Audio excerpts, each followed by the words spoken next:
Alright, what's up everybody? Marhan Stories here. I'm sorry about missing last week. That's on me, my bad. I got busy with stuff and basically things kinda kicked into high gear, okay? But now then, this is a redo of part one. For the fact of how low I was talking last time, along with the fact that the other video coming out today will be part two of this because I missed last week, but enough of all of that. Let's get right into this. So then, let's start this story off about the same as we normally do for My Hero.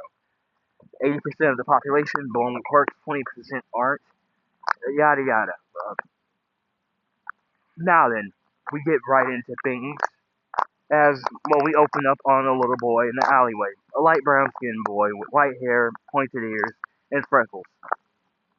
And when he looks up, tears in his eyes, we see that they're green, green and blue.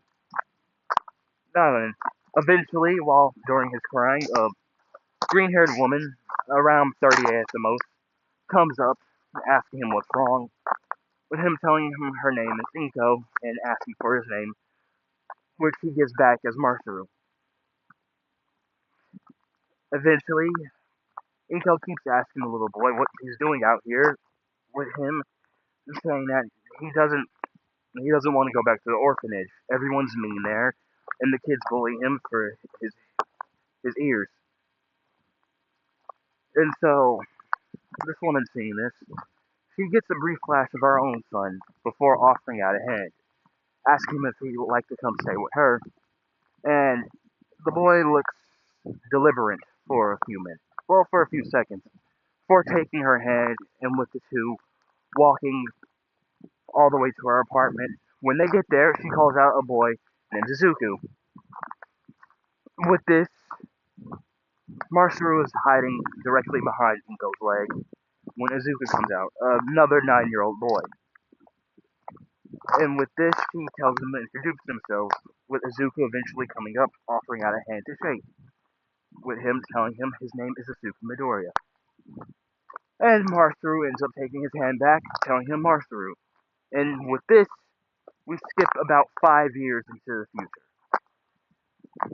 where we currently see a now older Masaru, who's also really tall for a boy his age, standing at a solid nearly 5'11", almost 6 feet, with now also 14, with now and also 14-year-old Izuku. The two are in their junior high outfits, with them walking to school. And with this, almost immediately, explosion goes off in the distance, with the two looking at it to see a giant villain get taken down by two heroes, commonly Woods and Mount Lady, with her coming in to finish with a dropkick. Now then, an old man comes up by them and asks them if they want to be heroes, with Masaru giving a so-and-so motion with his hands while Izuku starts fanboying. Eventually, though, Masaru is able to drag his brother along, and they get to school just in time for roll call, with the teacher calling out the Midoriyas, with both Masaru and Izuku raising their hands. Now then, with this, things go similar to canon, with the teacher asking them all if they want to be heroes, even throwing all their papers, knowing what they want. With him also even seeing that Masaru and Midoriya, both the Midoriya brothers, also signed up for the go. Now then, this does lead to the main student, Katsuki Bakugo, getting a little irritated.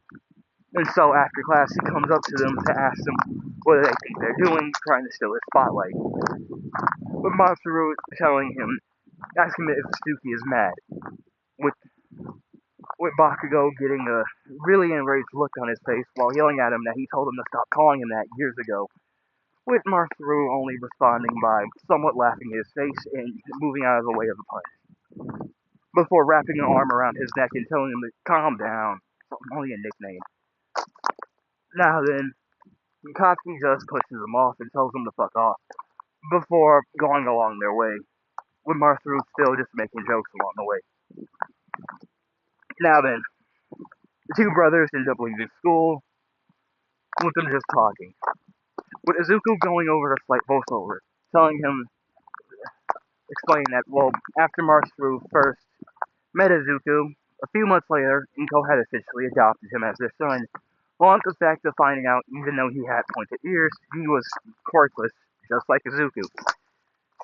And so that makes the two grow surprisingly close for even brother standards because they were in the same boat as each other.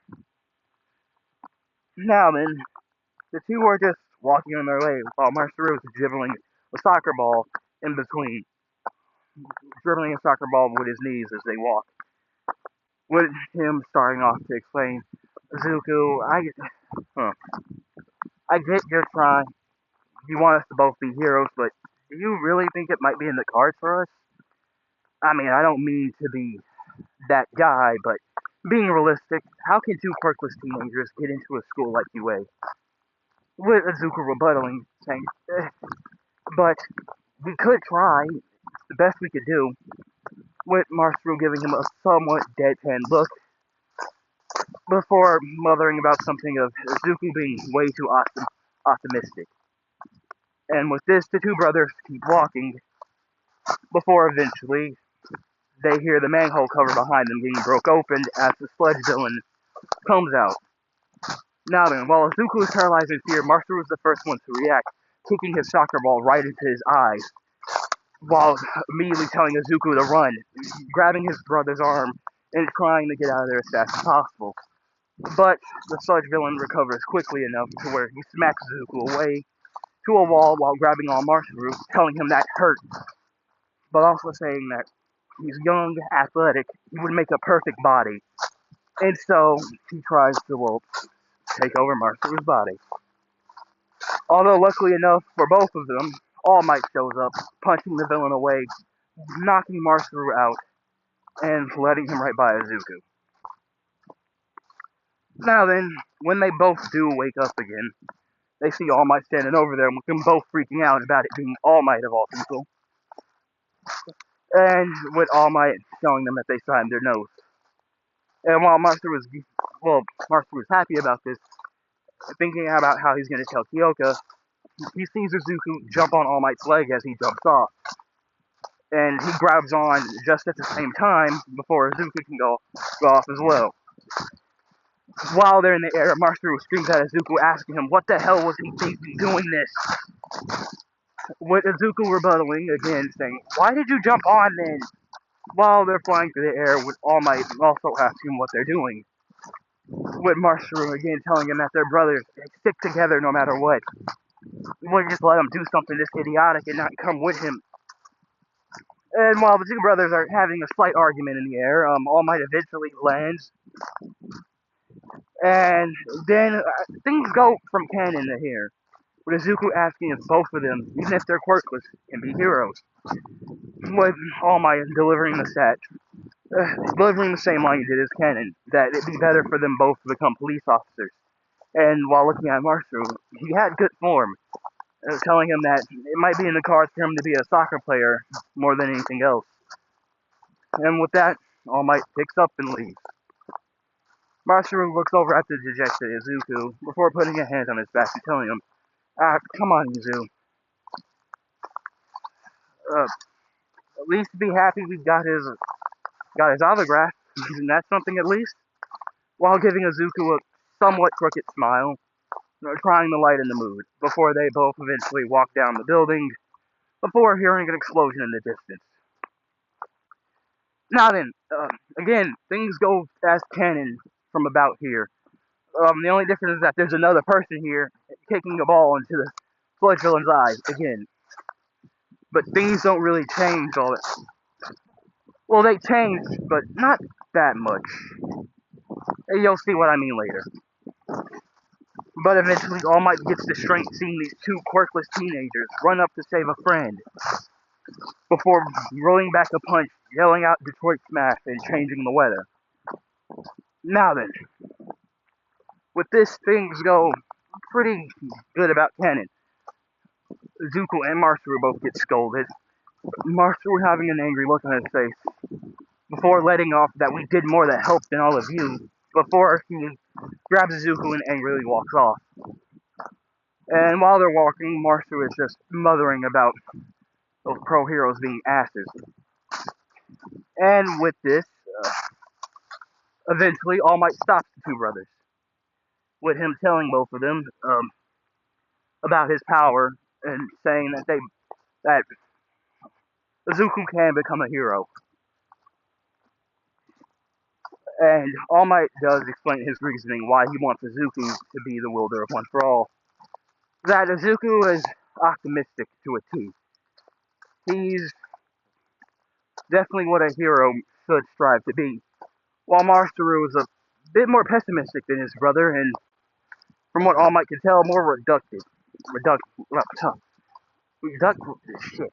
Um, brain fart. Okay, you get what I mean. He's less optimistic, more realistic. But Masaru is completely alright with this. He's kind of okay with just being a soccer player. And with that, things start kicking off with All Might training Izuku, with Masaru tagging along and training with him just in case. Now then, we skip about a month later to where we see in a calf, we see Masaru with a calf. Well, in the calf, his hair tied back to somewhat of a ponytail. With this, while he's sitting down, a purple-haired girl comes in with earphone jacks, with Masaru waving his hand and saying, "Yo, Kyoka, over here." With her coming to sit down, the two start talking. This is Kyoka Jiro, Masaru's best, well, one of Masaru's best friends. I'll get into more about how they met later. But basically, this leads to the two talking, even talking about All Might. Masaru knows it's not, even though he's a part of the secret, it's not his secret to tell about All Might and his powers and stuff. And so Masaru just kind of tells Kyoka that they met All Might and got his signature. And, well, things like that go for normal. They just talk with Masaru, eventually bring it up. Hey, my class is going on a field trip soon enough, so I won't be around for this weekend. Sorry. With Kyoka telling him that that's cool. Just remember to text me. Eventually, though, the two leave, with Masaru walking Kyoka home. Them taking a train stop and eventually getting to her apartment complex.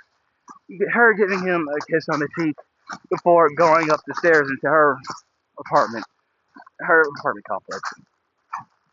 Masaru just kind of looks bewildered with a blush on his face before giving a somewhat grin and then immediately heading home himself. With this, he opens the door, telling Iko he's home and asking where Suzuku is, with her telling him he's in his room. Now with this, Masaru heads to Suzuku's room, where he sees that he's packing. Really? You're still packing? I already got all my things packed and done. With Suzuku giving him a date pin look, telling him, yeah, well, you weren't the one training all day. With Masaru just shrugging his shoulders and coming to sit down by his brother. But the two just talking. Eventually the conversation goes to one about Izuku's dad and how Masaru asks him if he knows that he's definitely just a straight up deadbeat. Izuku does look somewhat saddened, but he does admit that he knows that Mom is just lying to protect him from the fact that he walked out on them. Although Masaru almost immediately slaps Izuku back, telling him that screw him. He didn't want to be here, that's on him. We got each other and Mom. Isn't that enough?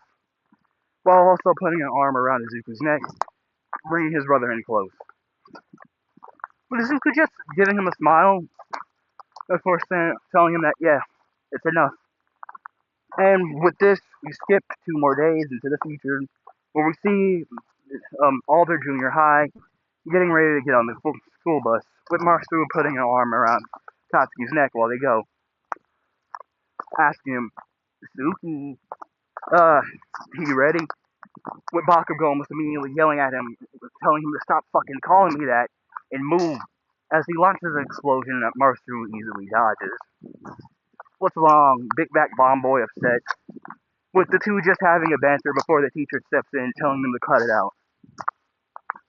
And eventually everyone gets on the bus. Now then, we skip a few more hours again, and we get there. campsite. Everyone's divided up and getting the task with Masaru and Izuku sent to go get firewood. With this, they go. And with this, they're just talking again. Hey, Izu, you can kiss me on the cheek. Wait, Izuku just asked him, what? While breaking out, somewhat surprised, before he tells him that he told him she liked him. With Masaru getting a small blush on his face before telling him to shut up. With Izuku constantly telling him that mom was right. And it's just more bickering between the two. But eventually they gather the firewood and look up to see Masaru wondering, is that a shooting star? Before seeing that it's getting closer, with him grabbing Izuku and telling him to get out the way as they jump. With the crash landing, the force of the pressure of it sending them both flying away, knocking them out briefly. Masaru is the first to get up, followed by Izuku. As they go to the pod, they go to see what they fall. It's a metal pod with black lining on it. Some type of weird hourglass symbol on it. With Masaru bending down to his knees to look at it, is that a satellite? Before immediately falling in because of the ground breaking under him. Now then, after he gets up, he looks at it and sees it again, and the pod opens, revealing a black-like cylinder device with the same hourglass symbol on it. Bulky like a witch watch. With Masaru asking, what's a watch doing in space? Before immediately bringing out a hand to grab it, only for it to then become somewhat like a liquid and jumping up on his left wrist. With him screaming out in shock, with him running around, with him, basically he's freaking out. Now then, with this, Izuku eventually does try to help him pull it off after they both calm down, and eventually, during their time of trying to get it off, Masaru ends up seeing a button, and so he presses it. Like that, the dial pops up, the hourglass symbol crossing into a diamond, showing some type of silhouette of some kind of guy with his head with like flames. Masaru looks over at Izuku and tells him, okay, this may be a bad idea, maybe not, but maybe I should press it down. Think it would come off? With Izuku, Masaru, we should at least be somewhat careful about it. Come on, Izu. What's better left to try with this thing stuck on my arm? And with that, he presses it down. Almost an immediate green flash, followed by the air around Izuku getting hotter. He sees Masaru. Not his brother, but now is a 9-foot tall, somewhat magma being, with black pants. With Izuku screaming out, what the hell? Before Masaru sees himself and starts running around screaming he's on fire, before eventually realizing that he's okay. And with this, Masaru does have to admit that this is cool, or hot in a sense, as he then tries to see what he can do, with him closing his hands and making a fireball of all things. With this, he almost immediately gets ready to throw it before Izuku steps in front of him, saying, whoa, whoa, it's best not to try and cause a forest fire. With Masaru getting a somewhat displeased look on his face, but telling him fine. With him wondering, am I stuck like this? And while he is, Izuku kind of just brings out one of his notebooks and starts charting down things, before eventually getting to the watch symbol. With him asking Masaru, maybe try and press it, see what would happen. So he does. After a few clicks around it, he presses a certain spot, which, in a green flash, almost immediately sends him back to normal. With Masaru looking at his wrist to see the watch still there. With the two looking at each other, and Masaru saying, okay, so alien watch on my wrist. Think we should tell All Might about this? Maybe he would know. With Izuku telling him, maybe not. But we should probably get back to camp now and just keep this all blown over until then.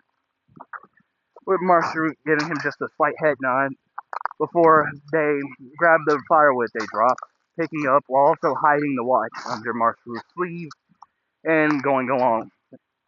A few days later, they finally get back. and they almost immediately head to All Might since it's a Saturday, so they got the free day.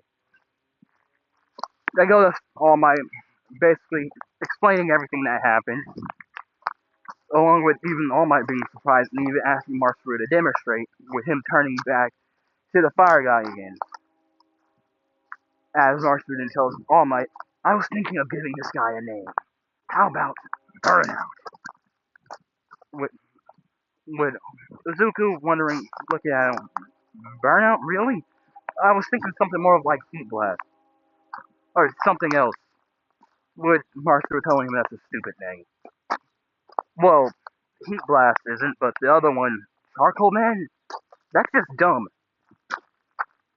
And with that, All Might eventually asks him to transform back, and over the next few days, things just go awry. First, they start getting All Might not knowing what to do, eventually gets Nezu involved. With Nezu also not knowing, but he does understand that's most likely an alien device, and that Masaru should most definitely come to UA now, just so they can keep a watch over him, just in case. And with this, things start going somewhat normal. Masaru finds out all other 9 transformations in the watch, along with him giving them all their own names. And with this, he also starts helping Izuku more at the beach, which also leads to it getting cleaned up faster. Now then, around their 7th month, with them almost being done, Masaru leaves a little early, with him eventually meeting up with Kyoka and him telling her everything. Again, he keeps that one for all because not his secret again. But eventually, that day ends with the 2 of them together. Yay. Now then, things go normal from around here till we get to that 8th month. No, till we get to around the end of the 8th month, the start of the 9th month. With them finally finishing hitting the beach. Now then, they're a little bit, I'd say, Zuka's a little less buffer because he had help, obviously. He had help doing it. So he's just a little less buff, but still enough to where All Might gives him one for all. Now then, this also gets Recovery Girl involved because the first time Izuku uses it, he breaks an arm. And that's how things are for the next month. And now they're halfway into the 10th month, still training, with Masaru telling Izuku, why not, with him asking Izuku, you can run 5% of your body, right? So, without breaking anything. With Izuku telling him, yeah, we're asking him, where is he going with this? Masaru keep on explaining, so why not just run 5% throughout your entire body? That way so you don't break anything and you don't end up becoming a liability in battle. Well, with the fact that I'm sure Mom would be happy about you stop breaking the damn arms. With Izuku thinking about it for a minute, before realizing that Masaru is right. So with this, Izuku channels his power through his entire body, his 5% he can't handle, creating one for all full Kali. Now then, with this, the 2 brothers now spend the rest of this month just training and getting everything good in, with Izuku now being able to use 8% by the time they're done, along with Masaru figuring out how not only to quick switch between his transformations, with the help of Izuku, but also finding out some new moves and everything else. With this starts the UA entrance exam. The 2 boys heading off. Masaru not really even in his junior high outfit, or at least he's in the pants, while instead he has on a black and white hoodie with a number 10 on it. With this, they go in, along with the fact that, now then, the written test doesn't really change much. I mean, well, Masaru is smart, so he gets like a good score, but he's a little bit below Izuku, so, I mean, it doesn't really matter in that department. But, yeah, with that, let's get into it. Masaru sees the fact that he's not in the same exam hall as his brother and or Katsuki. But he does see it, not even the same one as Kyoka. I do have to also mention that they did meet Otako, as Izuku did still trip and almost slip. But besides that, everything's normal for Izuku here. Here, now then, time to get into Masaru. The moment that President Mike, or I guess a different teacher, says go, whoever's here, says go, Masaru almost immediately rushed out while dialing up the Hero Watch, something that he called a name he gave to the watch, since, well, he doesn't know its actual name right now. And so, with the Hero Watch, he dials up Nailin, before immediately slapping it down, transforming with crystals growing on his body. The moment the green flash is done, he rips the robot apart while screaming out Diamond Breaker. With him having become a crystalline alien, lime, whatever color Diamond Heads is. But yeah, he's a light green, teal, whatever color Diamond Head is, okay? With him letting out Diamond Breaker as he turns his hands into blades, firing them out and destroying multiple one-pointers, while also running around and saving a few people if they got a little bit too big over the britches.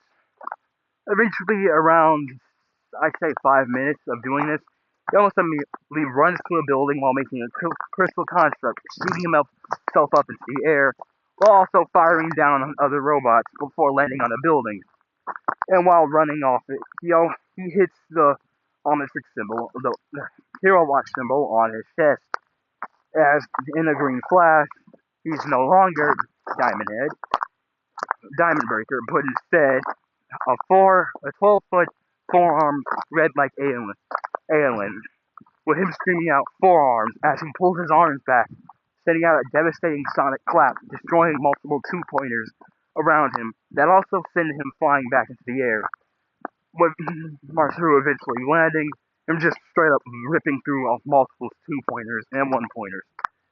Eventually, he sees a yellow-haired kid somehow fry himself with his own electricity, and he looks stupid. He kind of just looks dumbed down for a moment, while a robot comes to attack him. And so Masaru rips the arm off of one of the one-pointers before throwing it right through the head of the robot that was coming to get the kid, with him also running to him, grabbing him, and jumping out of the way, while leaving him at the side, asking him if he's alright.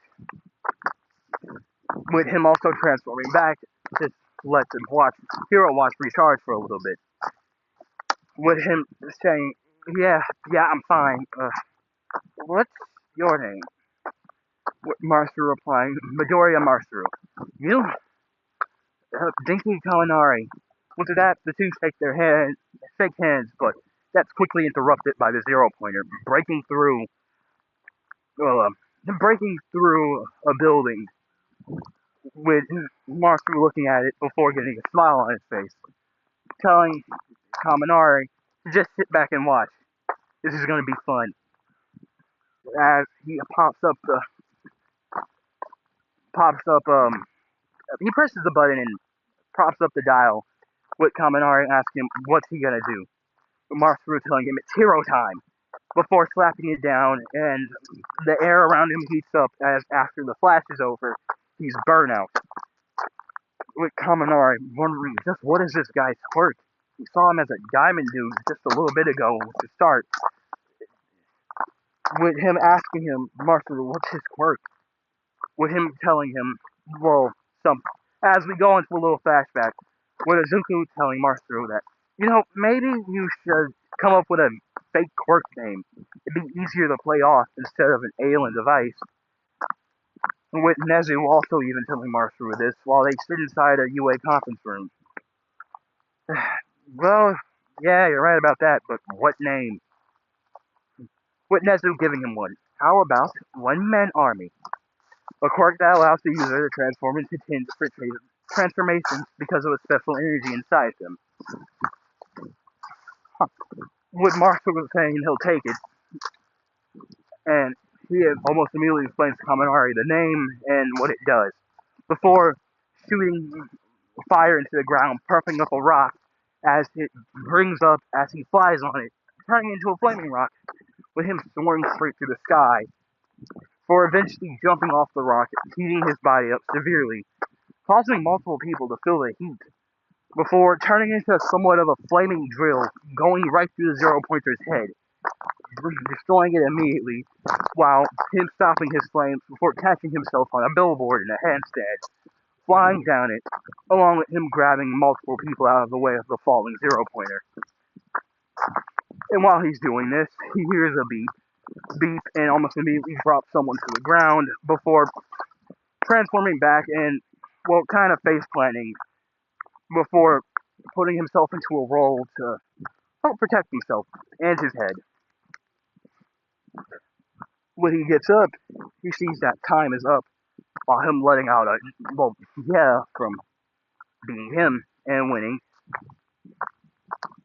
And so with this, Marcelo ends up letting out a yeah. And while multiple people are just kind of looking at him, somewhat like a freak of nature, because of his ears, some of them kind of look at him like he's a heteromorph, while some are just amazed by the versatility of power he has, and some even jealous. While the teachers in the UA boxes, besides All Might and Nezu, are just kind of freaking out that maybe this is like a what, basically just kind of wondering what this power is. And with that, the UA instant exams end with Masaru meeting up with Kyoka, Katsuki, and Nezuko after he leaves his exam area, with them telling him he's definitely aced that. With Katsuki asking him how is he so sure, with the two getting into a slight argument, with Kyoka eventually telling him enough while grabbing Masaru and telling him to walk her home. And with that, he tells Suzuki to tell Mom not to wait up all that much as he goes ahead and goes with Kyoka. The two just talking about multiple things, really. About the Omnitrix, the Hero Watch, and, well, everything else. Although eventually I get to her apartment complex again, with Masaru telling her to tell her parents. He said, "Hey," before activating the Omnitrix again, slapping it down and transforming into a somewhat green-like a bug with multiple eyes and insect-like wings, with him letting out stink fly before taking to the sky and flying off. Now then, he does get home, going right through his window, transforming back to normal, and with that, things go normal for the next few days.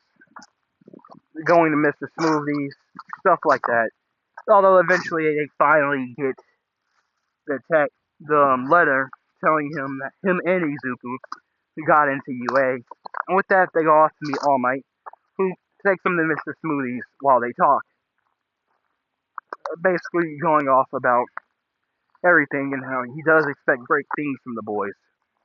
And with that, I say that's a good place to end off part one. Everybody, if you made it this far, like, comment, and subscribe, or hell, just tell me anything that you would like to see in this story. With that, everybody, Maha Stories, out.